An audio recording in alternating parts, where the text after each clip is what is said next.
학생 여러분 안녕하세요. 항공정비학과장 최치봉 교수입니다. 먼저 참여하신 학생 여러분 서로 인사를 나눴으면 좋겠습니다. 코로나19 팬데믹으로 3년째 답답한 그런 시간을 보내고 있죠. 요즘 또 날씨 또한 또 덥습니다. 그래서 그런 조금이나마 이러한 답답함과 침체된 분위기를 탈출하고 학업의 그 활기를 되찾는 그런 계기를 마련하고자 이렇게 초청 특강을 진행하게 되었습니다. 먼저 여러 가지로 특강을 흔쾌히 허락해 주신 이상희 특강 강사님을 소개해 드리겠습니다. 자, 박수로 환영해 주시기 바랍니다. 네, 반갑습니다. 특강 시작에 앞서서 이상희 특강 강사님의 양력을 간략하게 소개해 드리겠습니다. 강사님께서는 서울대학교 항공공학과를 졸업하시고 대한항공에 입사를 하셔가지고 약 한 30년 정도 근무를 하시고 상무님으로 퇴직을 하셨고, 그 이후 국토교통부 항공철도조사위원회 항공분과위원으로 한 5년 정도 근무를 하셨고, 그리고 한국기술사의 항공부문 회장님으로 한 5년 정도 근무하셨고, 현재는 한국항공우주기술협회 회장님으로 재직 중에 계십니다. 오늘의 특강 주제는 항공산업전망과 항공정비학과 졸업 후 진로에 대해서 강의하시겠습니다. 지금부터 약 한 1시간 15분 정도 강의가 진행되겠습니다. 뜨거운 박수와 함께 경청 부탁드리겠습니다. 학과장님으로부터 소개받은 이상입니다. 여러분들과 온라인 강좌를 하게 돼서 개인적으로 굉장히 영광스럽게 생각하고, 또 한편으로는 여러분들의 진로에 큰 도움이 되기를 바라는 면에서 1시간여의 특강 자료를 가지고 설명을 드리겠습니다.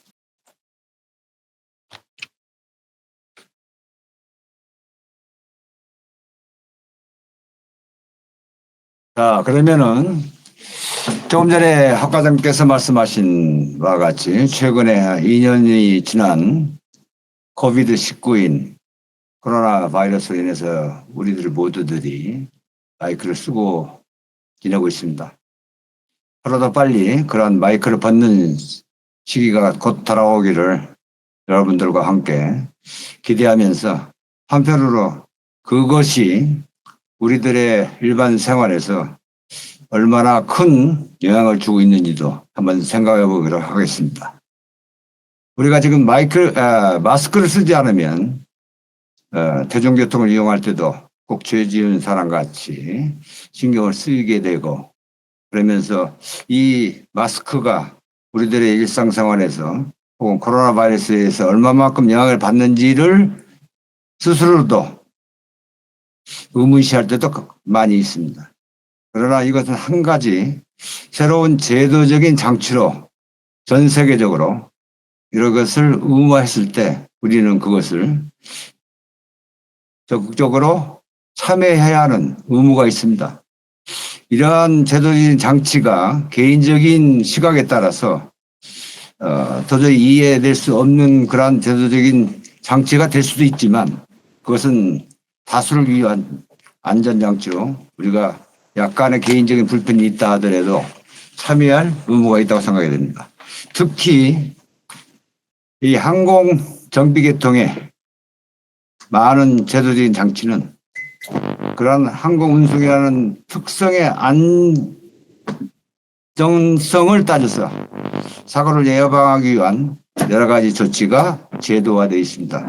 그러한 제도에 우리가 적극적으로 참여하고 순응하는 자세를 가진 자만이 항공사업체에서 종사할 때 여러 가지로 도움도 될 뿐만 아니라 유능한 종사자로서의 값어치를 발휘할 수 있다고 생각이 됩니다. 우스갯소리로 얘기해서 이러한 제도적인 장치를 개인적으로 굉장히 좀 의문시하는, 소위 갈등을 느끼는 그러한 소양을 가진 사람들은 항공정비계통의 운송계통의 종사자로서는 약간 좋은 직업이 아닐 수도 있습니다. 반대로 이러한 제도적인 장치에 우리가 적극적으로 참여할 수 있는 소양을 가진 자는 이와 같은 항공 산업에 적극적으로 참여할 수 있는 적격자라고 생각이 됩니다. 예, 이 정도로 서론을 이제 끝내고 이제 본론에 들어가서 요새 흔히 사회적으로 혹은 매스컴에서 우리한테 많이 회자되는 단어가 MRO라는 단어입니다. 여기서 AMO와 MRO의 차이를 간략하게 한번 소개를 드리겠습니다. 우리 화면에 사는 대로 정비 조직, 이걸 AMO라고 하고 정비업체를 MRO라고 얘기합니다. AMO는 여기에 설명한 대로 항공기 등의 정비 업무를 수행하는 항공운송사업체, 즉 항공사에 있는 정비 기술을 담당하는 부서입니다. MRO는 항공기 등의 정비 업무를 하지만 이것을 주 사업으로 수익을 창출하기 위해서 정비를 하는 독립된 회사입니다. 여기서 여러분한테 AMO와 MRO의 차이를 설명하는 이유는 우리가 같은 항공기 정비 업무를 수행한다 하더라도 그 1번에 표현되는 것은 정비 업무를 메인테넌스라고 표현을 하고 두 번째 MRO에서 표현할 때는 메인테넌스를 실제 프로덕션이라고 얘기를 표현하고 있습니다. 생산한다는 표현을 쓰고 있습니다. 이 얘기는 AMO에서 일하는 것과 MRO에서 일하는 것은 근본적인 차이가 있다는 것을 여러분들이 한번 염두에 두시고 우리가 항공기 정비 업무에 관심이 있는 우리 학생들은 AMO에서 일하는 것이 맞느냐 MRO에서 일하는 것이 맞느냐고 따져봤을 때는 항공기 정비 업무가 주 사업인 MRO에서 주인공으로 일하는 것이 궁극적으로는 훨씬 바람직한 조직체에서 일하는 것이다를 한번 전문적으로 항공 정비 업무를 몇십 년간 담당했던 본인이 여러분한테 제시하는 공고사항입니다.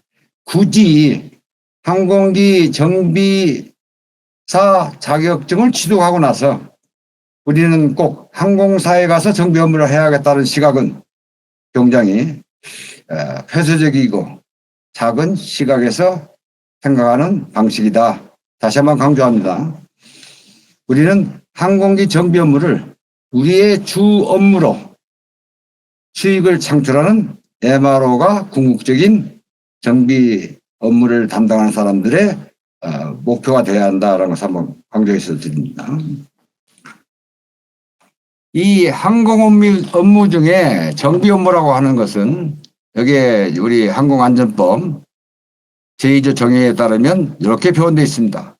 정비 수리 개조된 항공기 혹은 발동기 혹은 프로펠러 장비품 또는 거기에 관련된 부품에 대해서 안전하게 운영할 수 있는 성능 즉 가망성이 있는지를 확인하는 업무다.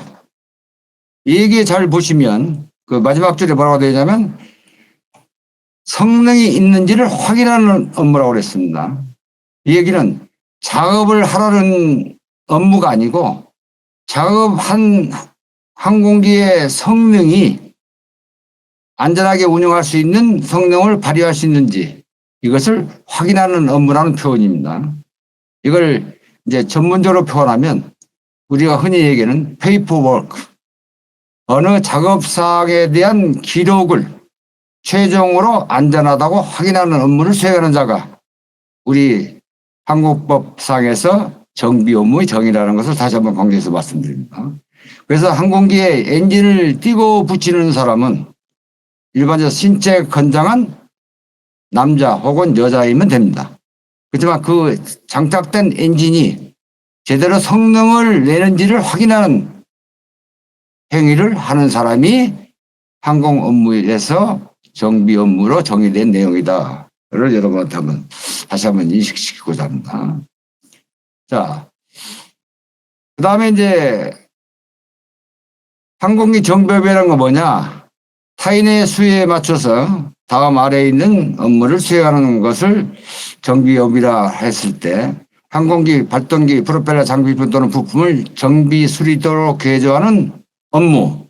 이게 바로 AMO에서 항공기 정비 업무를 하는 거나 MRO에서 항공기 정비 업무를 하는 거나 내용은 똑같은데 이 자체가 해당 항공사의 항공기를 지원하기 위해서 하는 업무냐, 항공사에 관계없이 여러 항공사의 비행기 혹은 부품을 수리를 해서 그것을 안전한 서비스를 품목으로 바꿔주는 업무를 하는 자가 이제 MRO와 AMO의 차이라는 것을 다시 한번 여러분들 인식시키고자 합니다.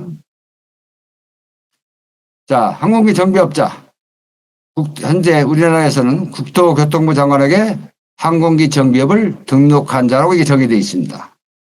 그럼 이제 참고로 우리가 흔히 그라운드 핸들링 서비스라고 얘기하는 표현이 있는데 이것은 공식어는 항공기 취급업자입니다.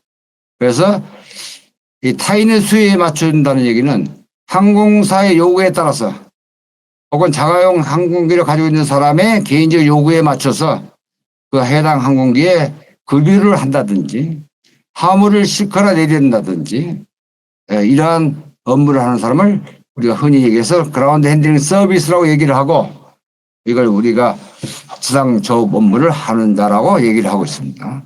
지금은 많은 전 세계 지상 조업을 하는 사업체가 항공기 정비업자로서 국토부 장관으로부터 정비업을 등록을 받으면 이 항공기 취급하는 업체에서도 항공기 정비 업무를 수행할 수 있습니다.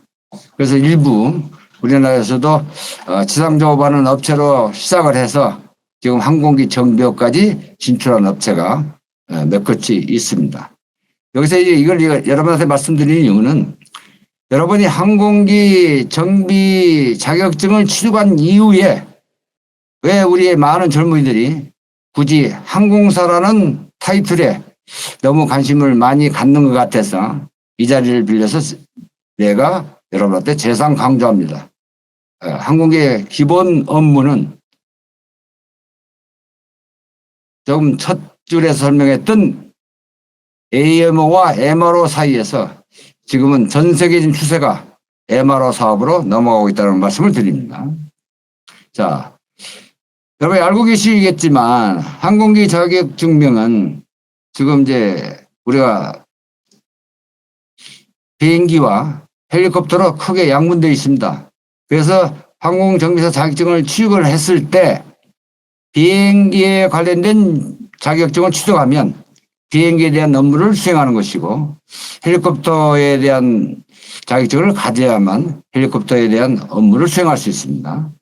이게 이제 자격증이 두 가지로 구분되어 있고 최근에 이 비행기든 헬리콥터든 모든 항공기의 주요 장비품이 전자, 전기, 계기의 부품으로 엄청나게 기술 발전을 이루다 보니까 단순히 항공기의 기체 혹은 엔진만이 아니라 이 크게 총괄해서 항공전자라고 하는 전자, 전기, 계기 분야에 관련된 전문 기술자가 필요하다 해서 지금은 양분대에서는 이런 자격제도가 생겼습니다. 그래서 과거에 항공 정비 업무 한정 자격에 공장 정비사라는 자격제도가 있었는데 이 제도가 구체적으로 폐지되면서 조금 전에 말씀드린 정비 분야인 전자, 전기, 계기 관련 분야의 업무가 공식적으로 제 항공사 항공기 정비 자격증의 양대 산맥으로 지금 등장하게 됐습니다. 참고하시기 바랍니다. 바꿔 표현하면 여러분이 항공정비사의 길에서 비행기 혹은 헬리콥터의 자격증으로 비행기나 헬리콥터를 취급하는 길로 갈 수도 있지만 또 한편으로 전자, 전기, 계기 관련 분야의 자격증을 취득함으로써 비행기든 헬리콥터든 이 전자 분야의 정비 업무를 별도로 수행하는 자격증이 있다를 다시 한번 여러분한테 소개해 드립니다. 자, 좀 간략하게 항공 정비 업무를 위해서 소개했는데 우리 법적으로 한번 들여다보겠습니다. 항공안전법 제32조에 따르면 항공기 등의 정비 등의 확인, 이것이 항공정비 업무의 법적 정의입니다. 자, 한번 다시 보겠습니다. 소유자 등은 항공기 등, 아까 조금 전에 이제 기억을 하신 것 같으면, 이 항공기, 엔진, 거기에 들어가는 부품, 이걸 다 포함하는 겁니다. 이 정비 등을 한 경우에 항공정비사 자격증을 받은 사람으로서입니다.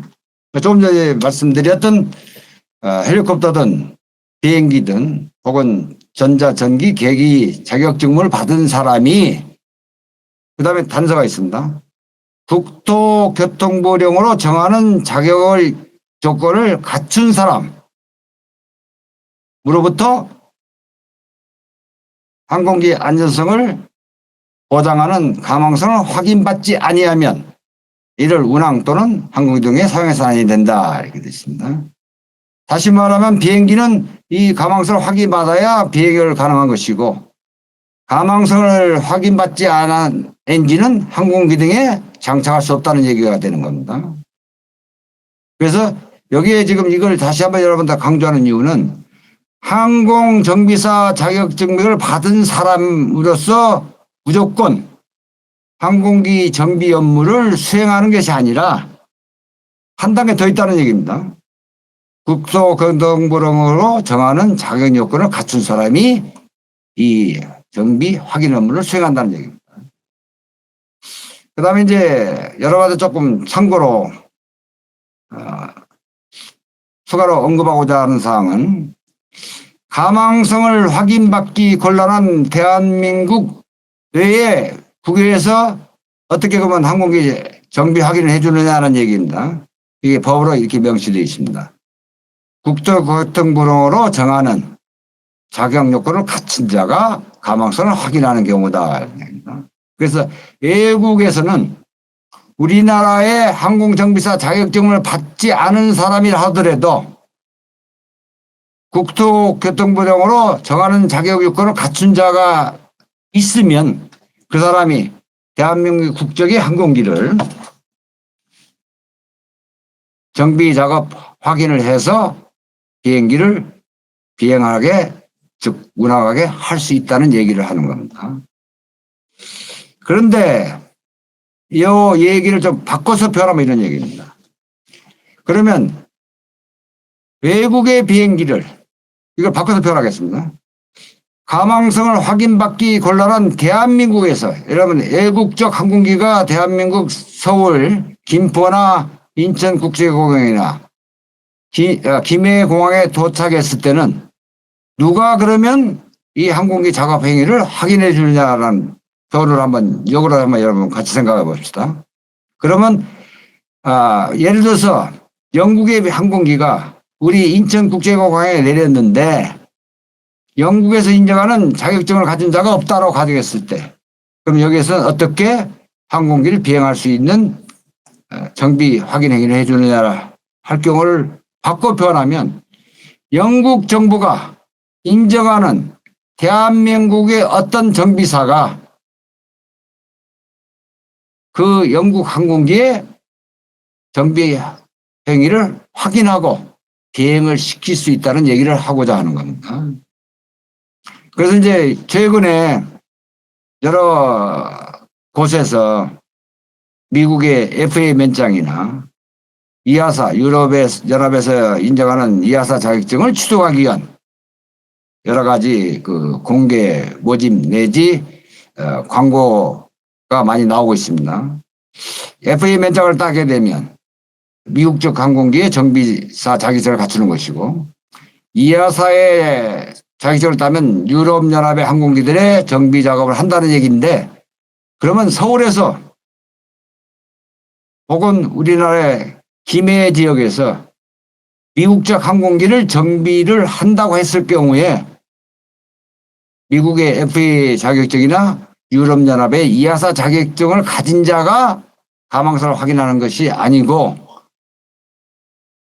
우리나라의 정비사 자격증을 가진 사람이 그 나라로부터 인정을 받으면, 즉 외국적인 대한민국에서 외국에서 들어오는 항공기의 정비 작업을 확인할 수 있다는 그 얘기를 여러분한테 강조해 드리는 겁니다. 그래서 미국적 항공기가 인천국장에 돌아왔을 때 FAA의 자격증을 가진 자가 항공기 정비 확인 행위를 하는 것이 아니라 대한민국의 정비사 자격증을 가진 자가 FAA로부터 자격 인정을 받으면 미국적 항공기를 여러분들이 정비 확인 행위를 해줄 수 있다는 얘기를 다시 한번 여러분들한테 인식시키고자 합니다. 자, 이제 두 번째, 아까 이제 MRO를 소개를 했을 때 이 소유자는 항공기를 소유한 사람이니까 항공사도 되고 개인적인 자가용을 가진 사람도 해당이 됩니다. 이런 사람들이, 즉 항공사가 항공기 등의 정비를 위탁하려 하는 경우에는 정비 조직 인증을 받은 자가 또는 그 항공기 등 장비품 혹은 부품을 제작한 자에게 위탁해야 한다는 이제 두 가지 허용을 하는데, 이 정비 조직이 인정받은 자가 바로 MRO 사업자가 해당이 되는 겁니다. 그래서 우리가 항공기를 하나도 가지고 있지 않다 하더라도 정비 조직 인증을 받은 자라면 해당 항공기의 정비 작업을 수행할 수 있는 사업자로서 일을 할 수 있다는 얘기입니다.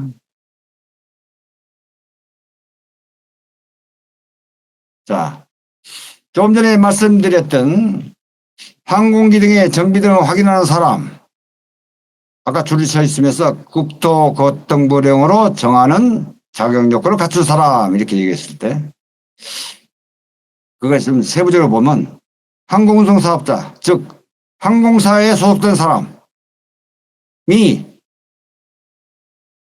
즉 항공기 정비사 자격증을 가진 사람이 해당하는 정비 분야에 최근 24개월을, 그러니까 2년입니다.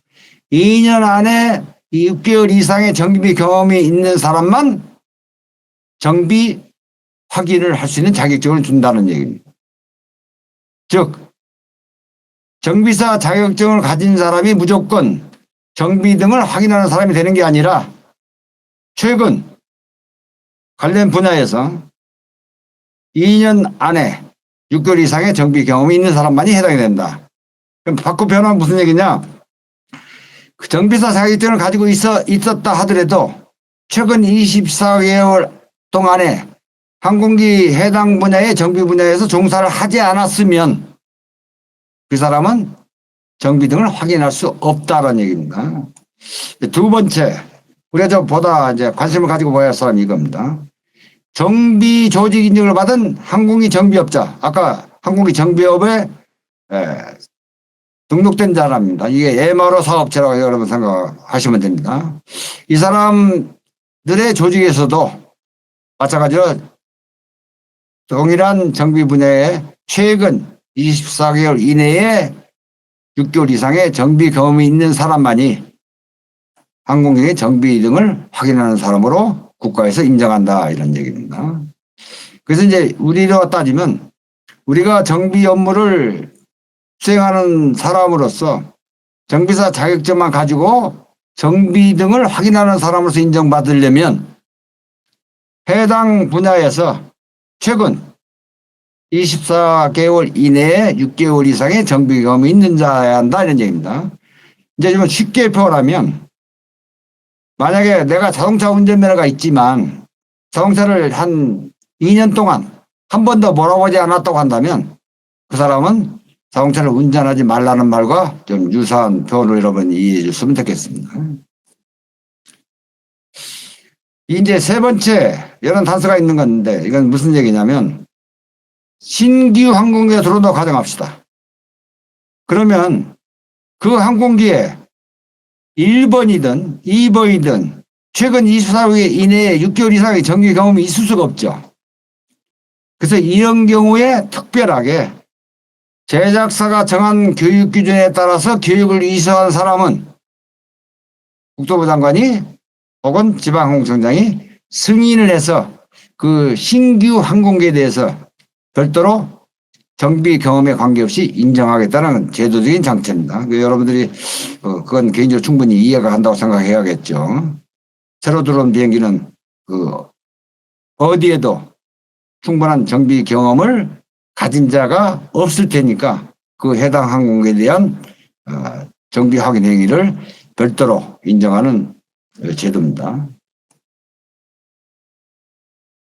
자, 아까 조금 전에 얘기했던 국외 정비 확인자라는 말이 이제 그 얘기입니다. 예를 들어서 우리나라 항공기가 태국 뱅콕에 가서 정비 작업을 했을 때 확인하는 사람이 누가 하면 되느냐 할 때 우리나라 자격증을 가진 자가 1번이든 2번이든 이 자격자가 거기에 태국 뱅콕에 근무를 하고 있다면 그 사람이 사인하면 됩니다. 근데 그런 사람이 하나도 없어요. 두 가지 방법이 있습니다.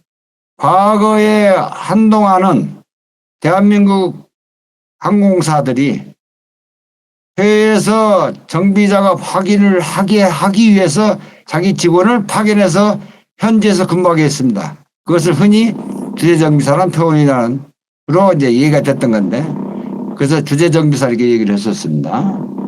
그런데 그렇게 전 세계에 수많은 자기 직원을 배치한다는 것은 국가적으로 상당히 낭비 요소도 되고 어려운 요건도 됩니다. 그러다 보니까 이제 뭐가 있느냐? 1번은 외국 정부가 발급한 항공기 정비사 자격증을 받은 사람으로서 외국 정부가 인정한 항공기 정비 사업자에 소속된 사람으로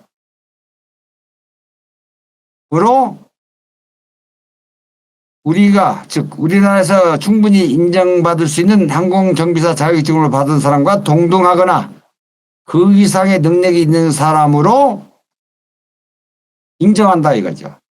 즉 그것을 국외정비 확인자라고 얘기하는데, 대한민국 정부가 쉽게 표현해서 태국 정부가 발행한 정비사 자격증을 인정하거나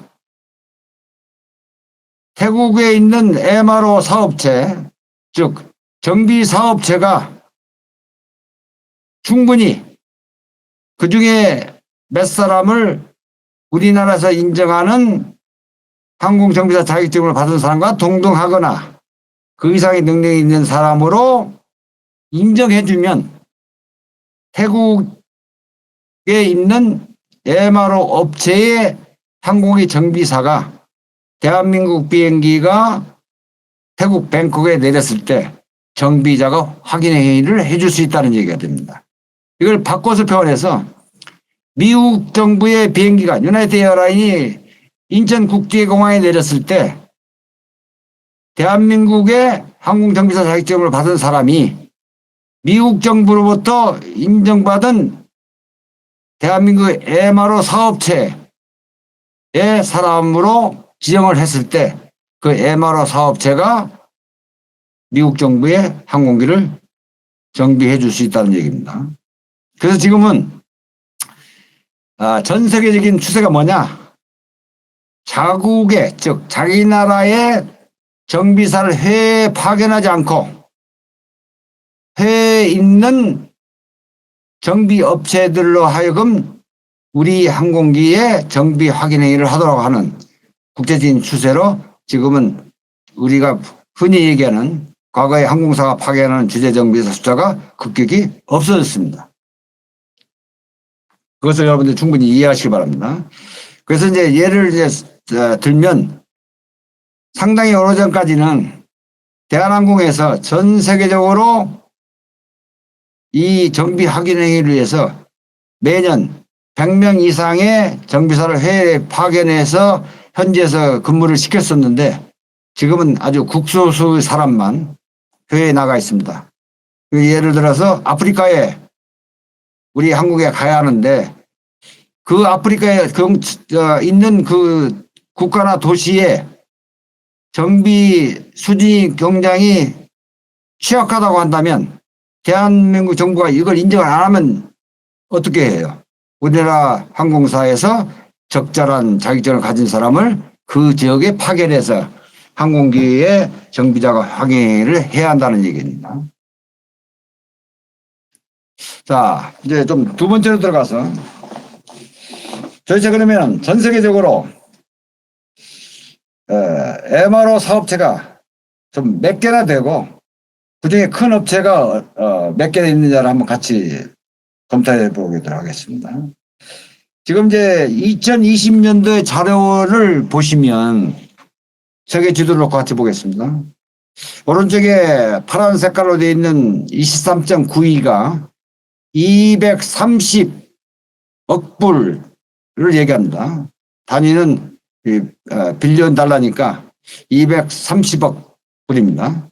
이게 아시아 시장의 정비 사업 규모입니다. 그 다음에 아프리카는 뭐 33억 불뿐이 안 되게 상대적으로 엄청 적고요. 유럽이 마찬가지로 230억 정도니까 유럽 전체 연합의 국가들의 범위가 아시아의 정비 사업의 규모가 비슷합니다. 왼쪽에 북미와 남미가 있는데 북미도 상당히 큰 정비 그 규모의 사업을 하고 있죠. 그러면 여기서 시장을 놓고 보면 이 MRO 사업은 아시아에 상당히 큰 사업체가 필요하고 유럽에도 그와 더 대등한 업체가 있어야 할 것 같고 미국에 그러한 업체들이 있어야 한다고 여러분 보시면 됩니다. 다시 말씀드리면 아시아의 항공 정비업은 세계적으로 가장 큰 시장이다라는 걸 다시 한번 여러분한테 인식시키고자 이 도표를 가져왔습니다. 조금 후에 MRO 사업체 명단을 한번 같이 보기로 했습니다. 그림 위는 좀 잠깐 후에 소개를 하기로 하고요. 자, 세계의 탑 10 상용 MRO 컴퍼니들 리스트입니다. 제 1등이 헤이코, 홍콩에 있는 정비 사업체입니다. 헤이코라는 회사는 처음부터 지금까지 항공기를 한 대도 가지고 있지 않는 정비만 하는 전문 MRO 업체입니다. 그 다음 싱가포르에 또 하나 있습니다. ST 엔지니어링이라 해서 두 번째 큰 정비 사업체가 있습니다. 그다음 세 번째, 이게 이제 1번부터 순서가 나간 것은 그 정비 사업 규모를 가지고 리스트업을 한 겁니다. 세 번째가 여러분 다 아시는 독일의 루프트한자 테크닉이라는 회사입니다. 그런데 잘 보시면 독일에는 루프트한자라는 항공사가 있습니다. 우리 같으면 대한항공이나 아시아항공 이렇게 여러분 생각하시면 됩니다. 이게 국적 항공사입니다. 근데 루프트한자 항공사는 정비 조직이 없습니다. 별도로 루프트한자 테크닉이라는 정비를 전문으로 담당하는 회사가 따로 있습니다. 이게 지금 세계에서 세 번째로 큰 정비업체입니다. 그 다음에 또 하나 보시면 에어 프랑스 인더스트리 KLM 이렇게 두 개 열어보시면 KLM에도 그건 네덜란드 항공사 이름이고 에어 프랑스 같으면 당연히 프랑스의 국적 항공사일 텐데 이 두 개 항공사가 합쳐가지고 MRO 사업을 하고 있습니다. 즉 정비업을 통폐하면서 한다는 얘기죠. 만약에 우리나라에 아시아나하고 대한항공이 지금 이제 통폐합한다는 지금 계획이 지금 진행되고 있는데 뭐 곧 될 수도 있고 한 1, 2년 더 걸릴 수도 있겠죠. 그러면 예를 들어서 에어프랑스가 아시아나하고 KLM이 대한항공이라고 가정하면 이 두 개 회사가 합쳐서 하나의 공통된 공동으로 운영하는 정비 사업을 할 수 있는 모델 기술이라고 생각하시면 됩니다. 여기서 제가 계속 여러분한테 MRO라는 그 인식을 좀 강조하는 이유 중에 하나는 이미 전 세계적인 추세가 항공사에서 정비를 한다는 그러한 시각은 전근대적인 시각이라는 말씀을 다시 한번 강조해 드립니다. 우리의 미래의 정비 사업은 항공사가 아닌 독립된 정비 사업체로서 성장될 수밖에 없다는 것을 다시 한번 여러분한테 보여드리기 위한 겁니다. 그다음 미국의 AAR이라는 업체가 있고요. 또 싱가포르에 또 엔지니어링 SIA라는 회사가 있고요. 델타가 있고 SR 스위스의 SR 테크닉이라고 정비 사업체가 따로 있습니다. 터키에 지난번 이제 터키는 이름이 최근에 국명이 바뀌어가지고 트레프라는 이름으로 바뀌었는데 거기도 별도의 정비 사업체가 있습니다. 그러면 여기서 보면 미국의 델타 테크닉 오퍼레이션이라고 하나, 미국의 MRO 홀딩스라는 업체 두 개가 있습니다. 우리가 흔히 아는 유나이티드 에어라인, 아메리칸 에어라인, 델타 에어라인 그 업체는 여기에 10대 MRO 사업체에 등장되어 있지 않습니다. 혹시 몰라서 참고로 이 상황을 한번 여러분들 소개합니다. 에어차이나 테크닉이라는 회사가 아메코라고 베이징 북경에 있습니다. 그래서 에어차이나 테크닉 아메코는 외국적 항공기의 정비 작업을 하지 않고 자기 나라에 가진 항공사의 정비 업무를 수행하고 있는 전문 정비업체입니다.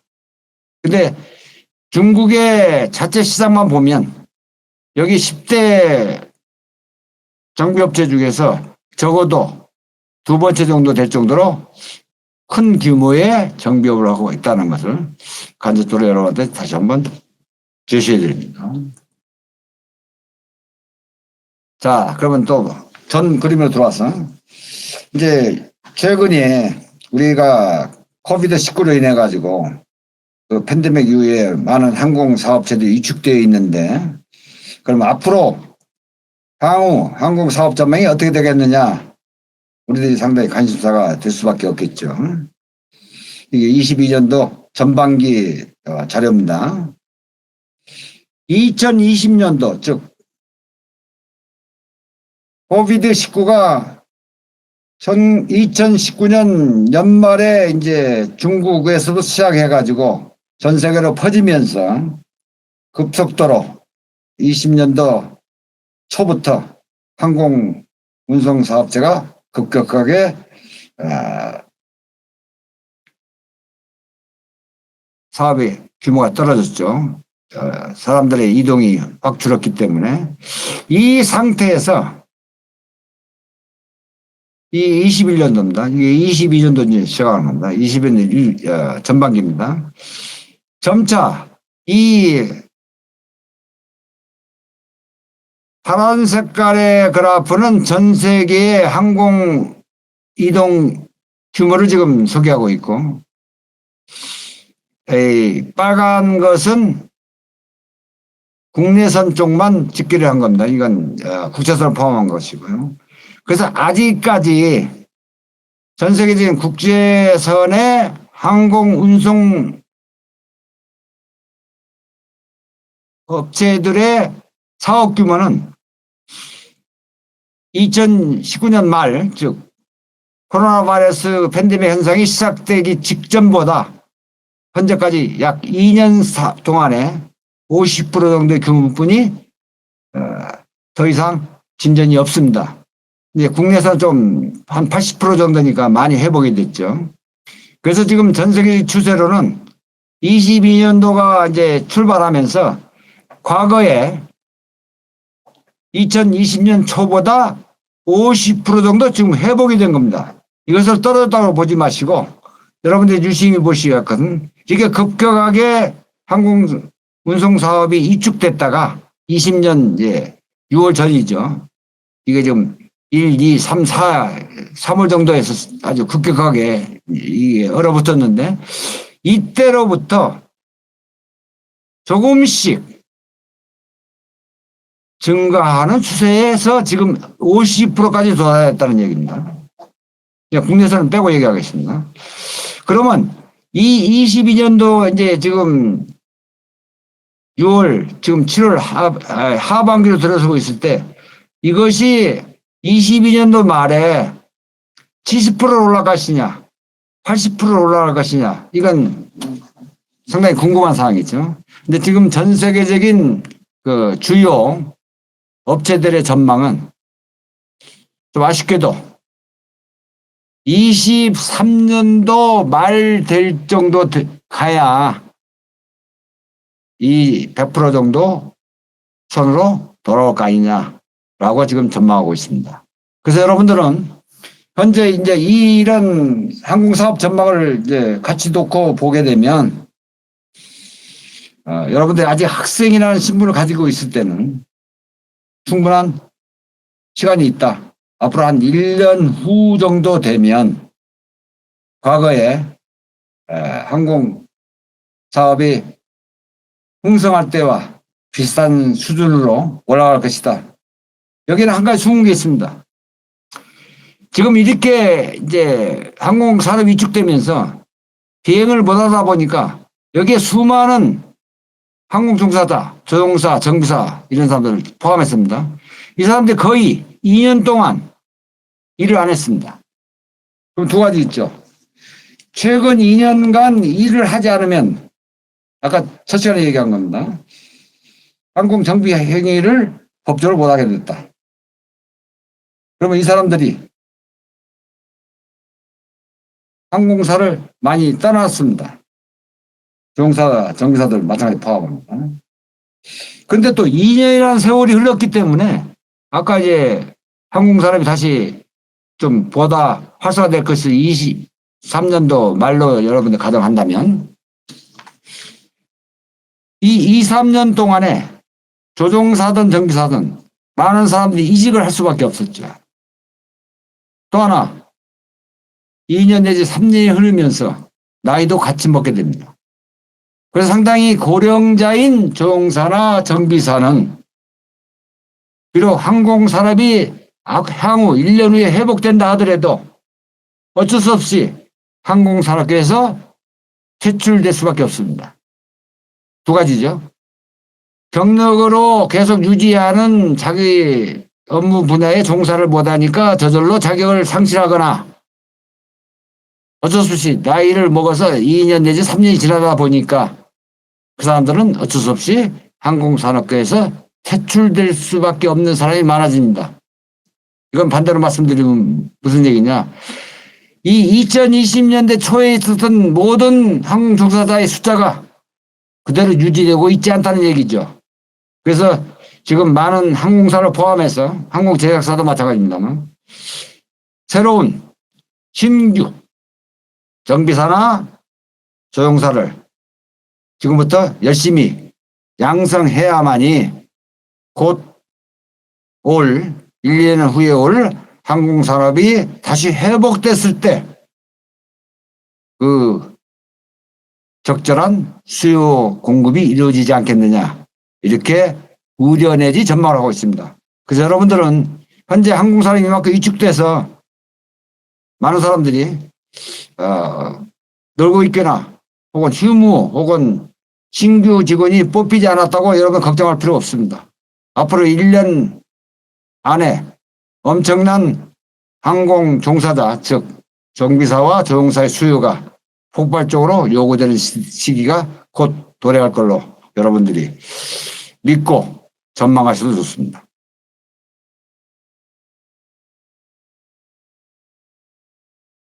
네, 좀 스피드를 올려서 항공정비사 자격제도의 세계적인 추세를 잠깐 좀 전망을 드리고 다음으로 넘어가겠습니다. 과거에 정비사 자격제도에 대해서는 그냥 생략을 드리고 현재 항공정비사 자격제도를 말씀드리면 아까 좀 전에 얘기한 대로 우리나라는 항공정비사라는 비행기나 혹은 헬리콥터의 정비사 자격증이 있고 양대 산맥으로 항공전자정비사 즉 전기, 전자, 계기 분야의 전문 정비사로 두 가지로 구분되고 있다. 유럽은 좀 복잡하니까 생략하고요. 미국은 항공정비사를 지금까지 기체에 관련된 정비사, 발동기, 즉 원동기 분야, 엔진 분야의 정비사 두 개로 나눠서 운영하고 있다. 지금 이런 전망으로 지금 가고 있는데 미국도 실제는 상당히 고민을 했었습니다. 2000년도 초에 항공정비사는 기체와 엔진을 다 커버하는 정비사입니다. 그래서 이제 이걸로 따지면 이게 항공정비사 똑같아요. 그러면서 거기서 국제적인 추세가 아이카오의 국제민간항공기 표준에서 항공전자정비사 별도 자격증이 필요하다고 그때 이제 제시된 건데,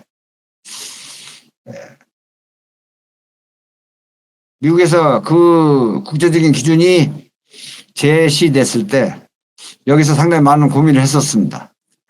그러면서 이 항공전자정비사 자격증을 가진 자가 필요하다는 건 충분히 이해하는데, 이런 인력을 확보하기 위해서는 항공사나 항공사업체에서 경정한 시간과 공력이 필요하고, 그런 인재 양성에 상당히 어려운 점이 있어서 미국은 아직도 고집스럽게 항공전자정비사 제도를 채택하지 않고 있습니다.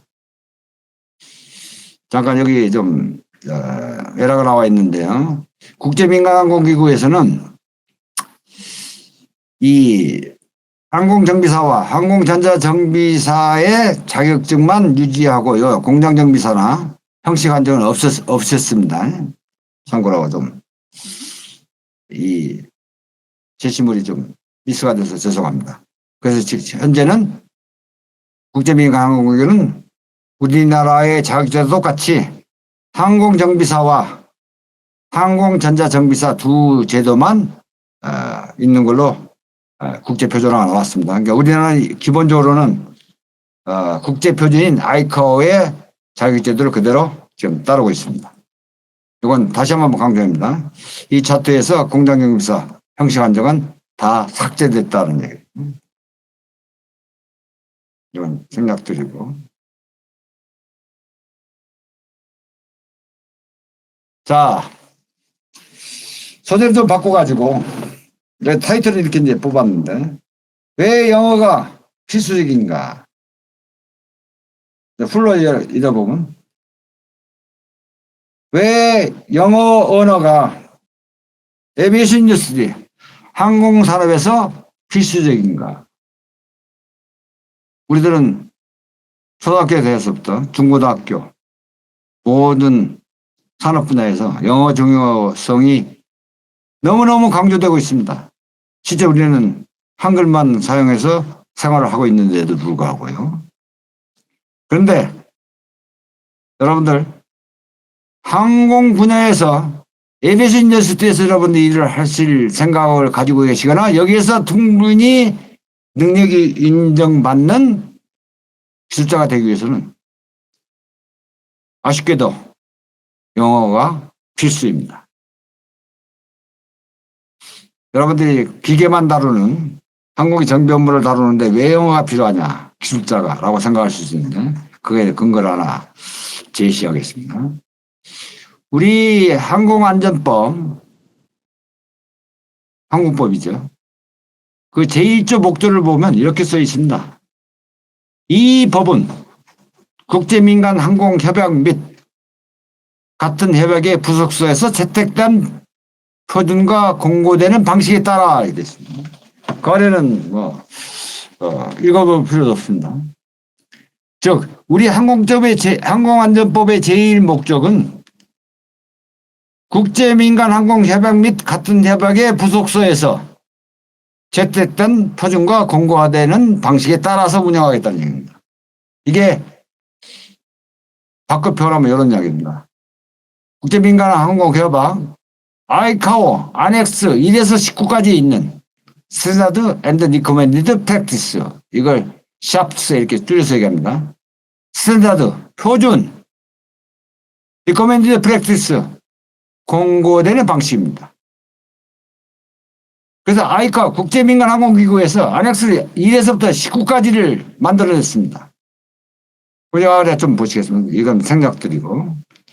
Today, 현재 아이카오는 manages over 12,000 shafts 그랬습니다. across the 19 annex입니다. 5패스로 생략하겠습니다. 이거 운항계통 전문 규정이고요.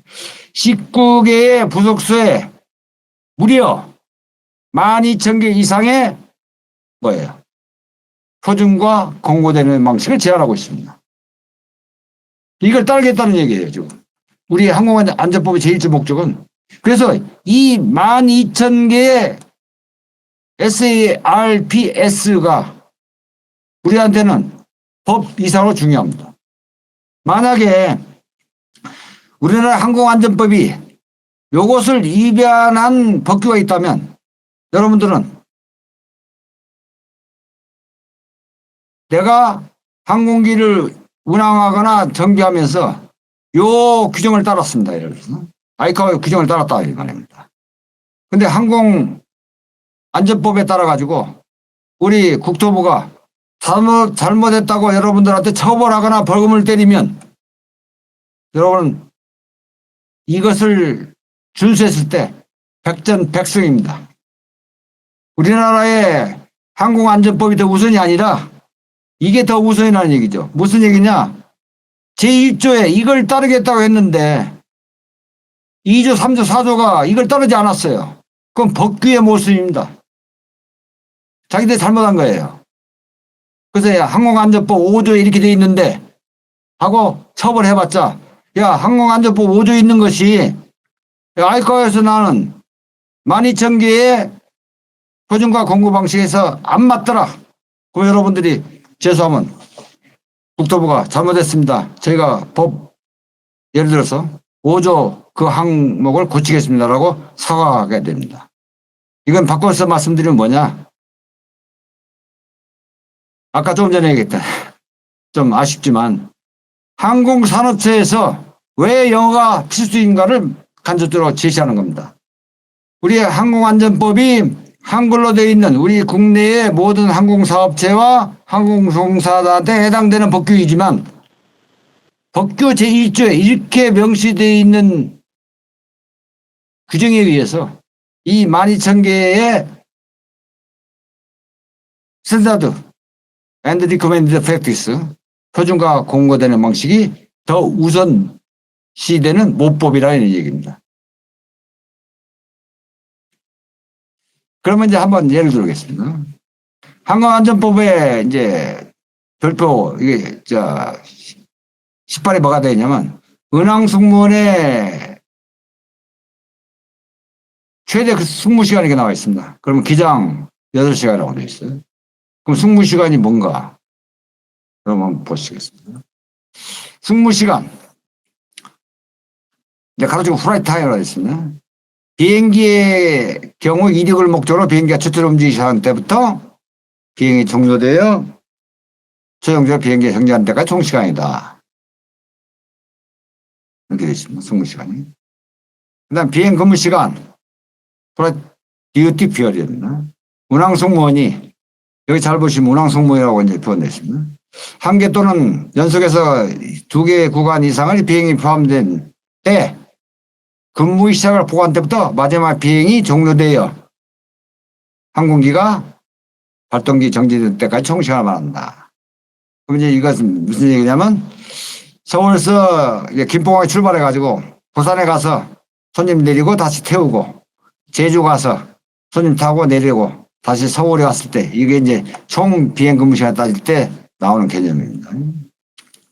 제가 한번 잘 보겠습니다. 다시 한번 여러분 보시기 바랍니다. 승무 시간이란 비행기 경우 이륙을 목적으로 비행기가 최초로 움직이기 시작한 때부터 비행이 종료되어 최종적으로 비행기가 정지될 때까지 시간이다. 뭐 충분히 이해할 수도 있고 좀 난감할 수도 있습니다. 근데 아이카오의 안엑스를 보시면 flight time, airplane입니다. 이게 비행기입니다. 승무 시간입니다. 근데 이건 우리가 비행 시간으로 번역을 할 수도 있고 승무 시간을 할 수 있죠. 이건 flight time입니다.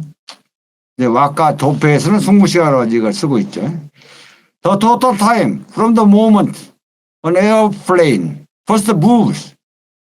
항공기가 처음 움직이는 순간에서부터 무슨 목적으로? For the purpose of taking off. 이륙할 목적으로 움직이기 시작하는 겁니다. Until, 언제까지. 이거 좀 글자 배치에 좀 어긋나 있는데 moment입니다. 연결해서 보시면 됩니다. 순간까지 언제? Finally, 마지막으로 come to rest at the end of the flight입니다. 비행 종료해서 항공기가 come to rest 이제 딱 휴식에 들어가는 거죠.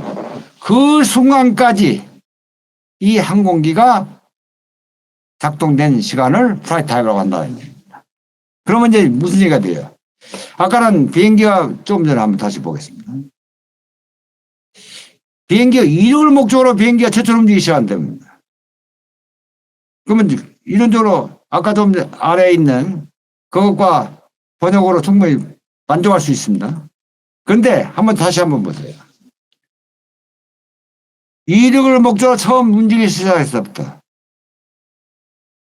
여기까지 다 됩니다. 근데 어디에서는 이 플라이트 타임을 브록 투 타임이라고 부르거나 초크 투 초크 타임이라고 부른다. 반대로 말씀드리면 무슨 얘기냐? 우리는 승무시간이라는 단어만 가지고 기억하면 문제가 있다는 얘기죠.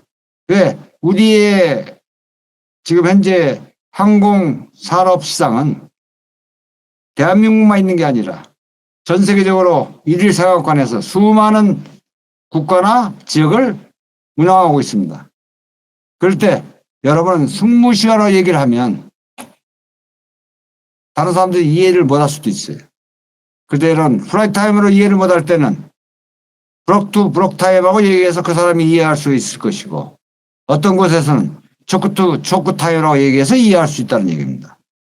즉 전문 용어가 우리들의 한글로만 되는 용어 가지고는 우리만의 시장에서는 통용되겠지만 거대한 지구촌에서는 너무나 허용범위에 적다는 얘기를 하는 겁니다. 그 다음에 하나 더 얘기했습니다. 프라이트 타임. 아까 좀 전에 본 겁니다. 이렇게 써 있는데 이건 FAR을 하나 이제 더 참고로 여러분한테 소개를 해야 되는 건데 이건 미 연방 항공법규에 나와 있는 정의를 얘기합니다. Flight time means pilot time입니다. 그러니까 즉 운항 승무원의 근무 시간이에요. 승무 시간입니다. That commences when aircraft moves under its own power. 비행기 자체의 힘으로 움직이기 시작하는 겁니다. 무슨 목적 똑같아요. For the purpose of the flight. 비행 목적으로. 그리고 다시 이제 비행기가 땅에 내려서 이제 정지하게 되면 끝나는 겁니다. 여기 한번 잘 보십시오. 조용사 시간인데 그냥 우리로 하면 승무시간 생각하시면 돼요. 번역할 때. 여기서는 이걸 비행시간으로 하는 게 더 적격이고 여기 승무라는 단어가 없으니까. 항공기가 자신의 동력으로 비행 목적으로 움직이기 시작할 때입니다. 자신의 동력입니다. 여기는 뭐라고 되어 있어요? 그냥 이륙하기 목적으로 처음 움직일 때예요. 그러면 만약에 여러분이 여기서는 조금 기술적인 사항이니까 생략을 하겠습니다. 비행기가 이제 여러분 보통 공항에 나가 보시면 게이트에 비행기가 보통 이제 주기에 대고 있다가 승객이 다 타고 나면 지상조업체든 혹은 정비업체든 큰 토잉카 혹은 터카라고 부르는 차 가지고 앞에 봉을 매달아서 비행기를 이렇게 밀어냅니다. 그때 어떤 시간을 얘기할 수 있는 거냐? 이건 it's own power라고 그랬습니다. 그 비행기의 파워로 움직이셔야 하는 거예요. 그때는 지상의 차가 밀어내고 있으니까 이건 이론적 후라이 타임에 들어가지 않습니다. 다시 말씀드리면 무슨냐? 우리가 이 같은 후라이 타임도 이런 정의에 따라서 달라질 수 있다는 얘기를 간접적으로 말씀드립니다. 자, 그러면 이제 하나 참고를 한번 더 보겠습니다. 우리 항공안전법 제63조에 보면 기장 등의 운항 자격. 그래서 여기 이제 표현이 되어 있을 때 기장의 종사는 뭐 기량이 어쩌고 이렇게 나옵니다. 그러면 이제 항공안전법에 보면 기장의 권한, 항공기 안전운항에 대해서 책임을 지는 사람, 이걸 기장이라고 하고 그 항공기 승무원을 지휘 감독한다. 이렇게 되어 있습니다. 그러나 부기장은 이제 우리가 코파일럿이라고도 하고 지금의 공식 이름은 퍼스트 오피서 이렇게 부릅니다. 자, 기장은 공식적인 용어는 파일럿 인 커맨드입니다. PIC라고 표현합니다. 여기 잘 한번 보십시오. 파일럿 designated by the operator입니다. 오퍼레이터는 항공사입니다. 운영하는 회사에서 지정한 사람, 조종사입니다. In the case of general aviation은 the owner라고 했는데 이것도 여러분들이 이제 좀 자세하게 항공 산업에 대해서 좀 공부를 해보신다면 영어가 필요한 말이 됩니다. 제너럴 에비에이션은 뭐냐? 그냥 일반 항공이에요. 이게 제너럴 에비에이션을 일반 항공이라고 보시면 이해가 안 가죠. 그럼 이건 도대체 뭐냐? 항공사가 아니고 일반 소형기들을 일반적으로 칠할 때 제너럴 에비에이션이라고 부릅니다. 그럼 소형기는 주로 누가 있어요? 자가용을 가진 사람이 많겠죠. 그래서 이제 오너라는 표현을 쓴 겁니다. 그러니까 항공사에서 지정을 하거나 즉 오너인 자가용 주인이 지정하거나 이런 겁니다. 그런 조종사인데 무엇으로 지정하느냐? In command and charged with the safety conduct of flight입니다. 비행을 수행할 때 안전한 비행을 수행하도록 명령이나 의무를 부과받은 사람이 파일럿 인 커맨드라. 그냥 파일럿가 아닙니다. 파일럿 인 커맨드입니다. 즉 만약에 여러분들이 우리가 흔히 얘기하는 조종사 3명이 탔어요. 조종석에.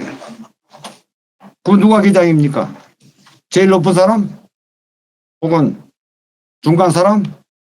그 비행기에 가장 경험이 많은 사람? 아니에요. 그 3명 중에 이렇게 지정받은 사람, 즉 여기 아래 우리 항공안전법으로 따지면 항공기의 운항 안전의 책임에 대해서 책임을 지는 사람, 이게 기장이라고 한다 그랬습니다. 항공기 안전, 그러니까 운항 안전, 안전운항이랑 비슷하죠. 운항 안전에 대해서 책임을 지는 사람, 이걸 기장이라고 한다. 그럼 여기서 이제 이렇게 연결해 보면 PIC를 얘기합니다. 여기도 이제 이렇게 설명이 되어 있어요. 근데 참고로 미국의 FAR 즉 연방항공법을 보면 Pilot in Command means 이렇게 적혀 있습니다. 즉 기장은 이런 사람이다. 어떤 사람이냐? Final Authority 최종 권한 그리고 Responsibility 책임 무엇에 대해서 비행의 작동이나 안전에 총괄적으로 권한을 가지고 책임을 지는 자. 그 다음 뭡니까?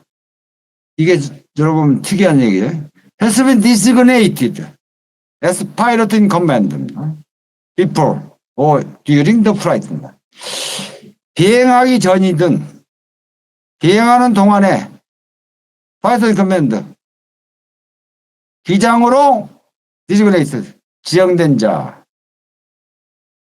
그 아래 뭐 자격증 가진 건 일단 생략하겠습니다. 이 비행을 수행하기 위한 등급의 자격증을 가진 자, 뭐 당연히 자격증을 가져야겠죠. 그러니까 보잉 777 자격증을 가졌느냐, 787을 가졌느냐, A380 자격증을 가지고 있는 사람이 A380을 몰아야겠죠. 여기에 잠있는 면 있습니다. Fight in command before or during the flight입니다. 비행 전에, 직역하면 이렇게 되죠. 비행하는 동안에, 그럼 비행하는 동안에 어떻게 하라는 얘기예요?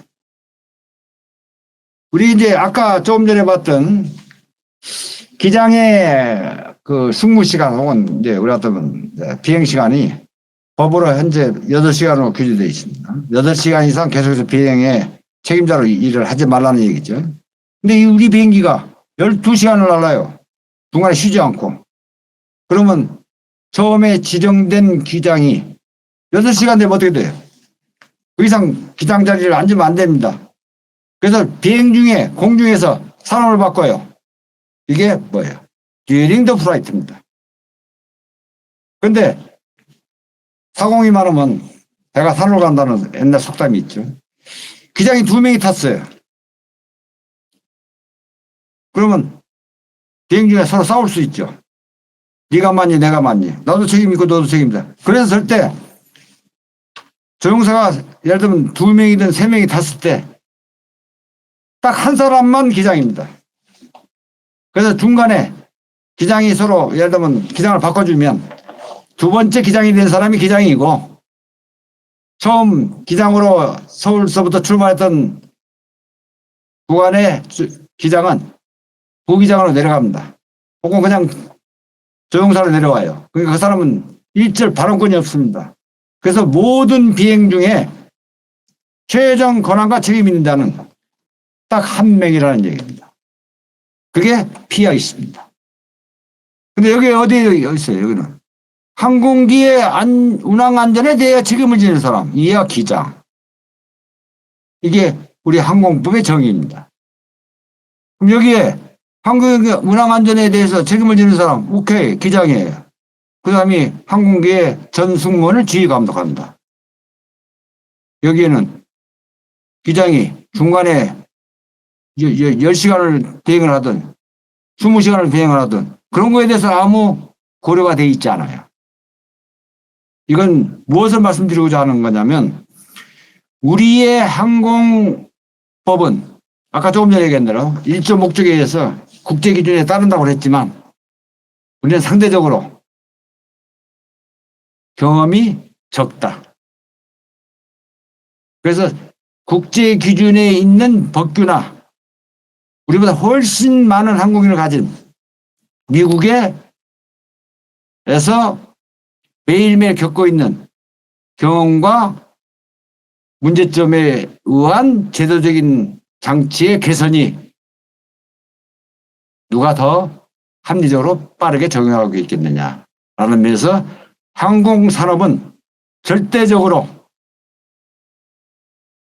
어쩔 수 없이 제일 많은 항공기를 운항하고 있는 나라. 여러분들은 이제 어렸을 때 과학 시간에 배웠죠. 세계 최초로 공기보다 무거운 기체인 항공기를 비행한 사람. 다 숙제. 누구예요? 라이트 형제 이렇게 얘기합니다. 그게 1903년이었습니다. 1903년부터 항공기를 운항했던 나라와 우리는 1900 불행히도 50년까지는 우리 비행기를 한 대도 가지고 있었던 나라가 아닙니다.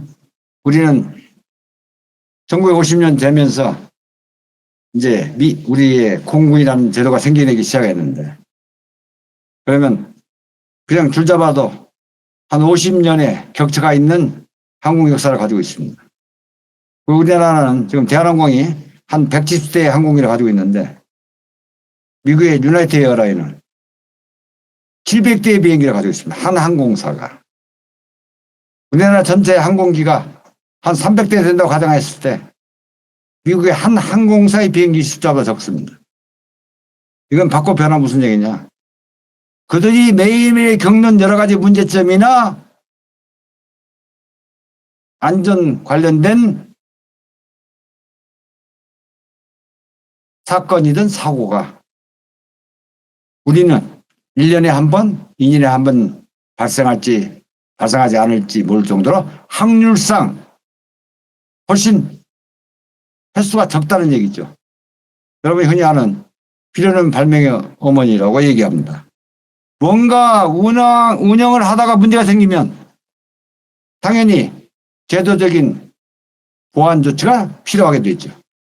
그래서 그들이 우리보다 훨씬 그러한 문제를 수시로 경험하다 보니까 우리에 비해서 앞서가는 제도적인 장치를 마련하고 있다.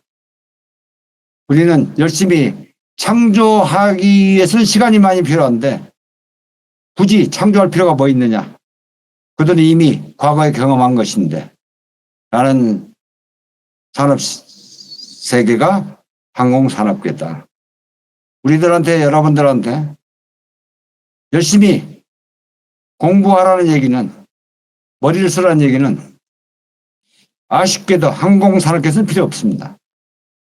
여러분들은 열심히 주변 우리보다 훨씬 규모가 크고 앞서서 쓴맛 딴맛을 보고 있었던 이런 국가들의 제도적인 장치를 열심히 들여다보고 그대로 채택해서 운영하면 우리는 안전운항을 보장할 수 있는 제도적인 장치가 이루어지는 그러한 산업이 항공산업이다. 그래서 다시 한번 강조합니다. 왜 영어가 필수적인가? 라는 얘기를 지금 하죠.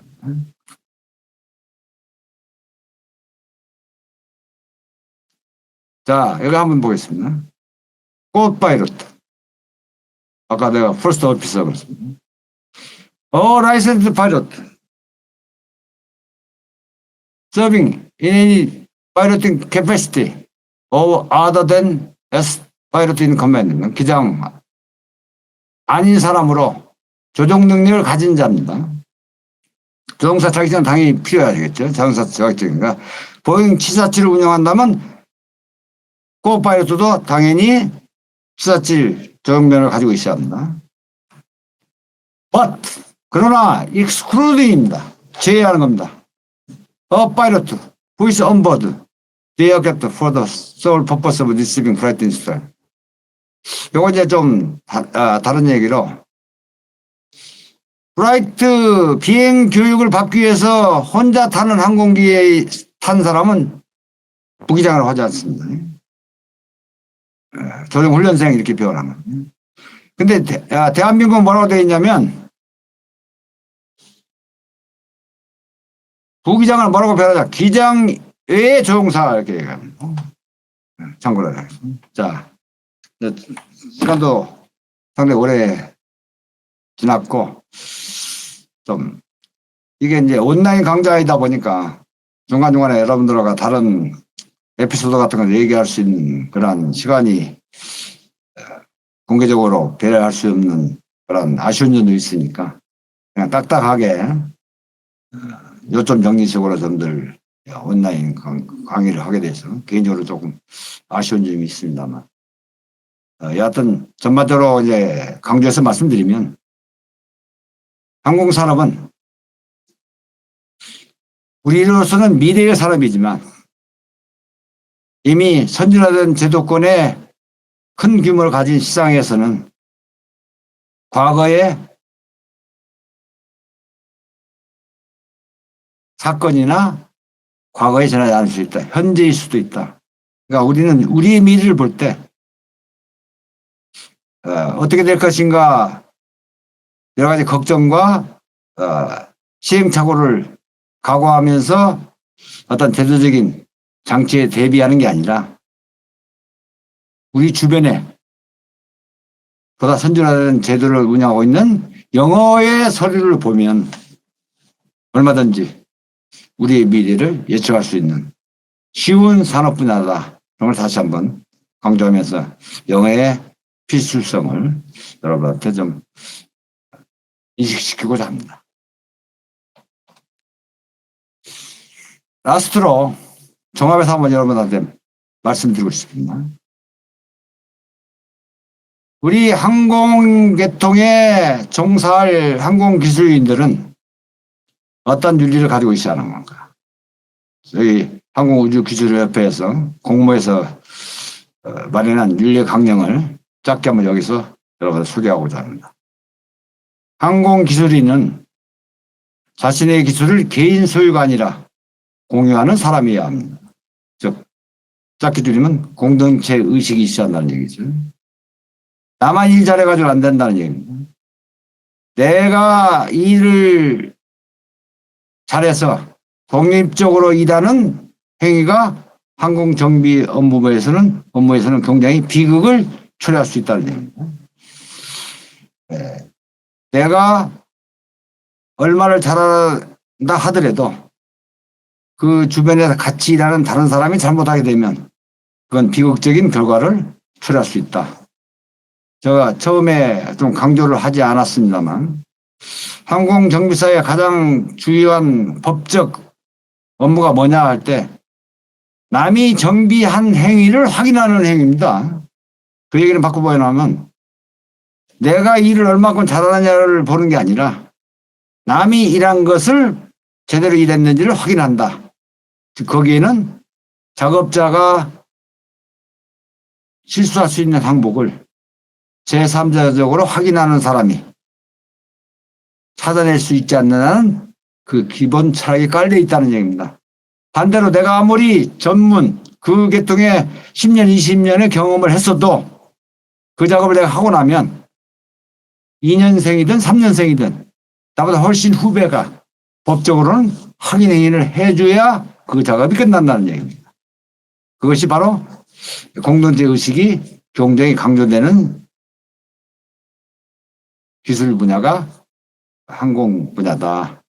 항공기술인은 두 번째, 아는 것과 모르는 것에 대해서 상당히 솔직한 사람이어야 합니다. 정직성이 굉장히 강조됩니다.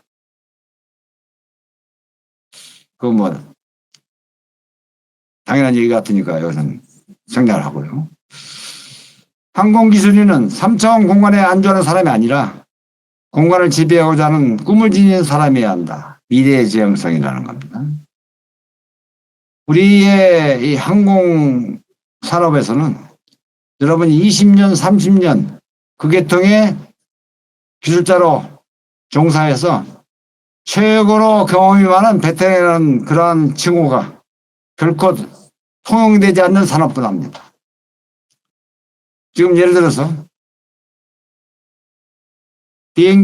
새로운 비행기가 약 10년 주기로 신형기가 태어나는데 10년 전의 비행기와 10년 후의 비행기는 완전히 기술적으로 많이 달라져 있습니다. 그래서 끊임없이 우리가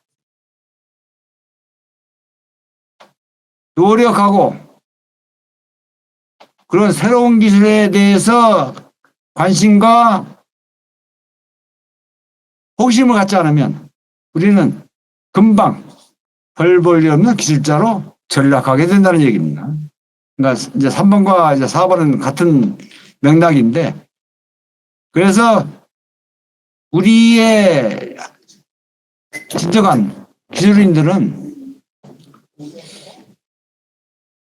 이 3차원 공간에서 땅에서 움직이는 물체와 공중을 나는 물체와의 특성의 차이에 여러분들은 커다란 꿈과 미래 지향의 시각을 가져야만이 항공기술인으로서 진정한 보람 있는 기술자로서 우리가 자부심을 가지고 그리고 훌륭한 기술자로서 성장할 수 있을 것으로 제3 강조하면서 제 강의를 마칠까 합니다. 여러분 수고 많았습니다.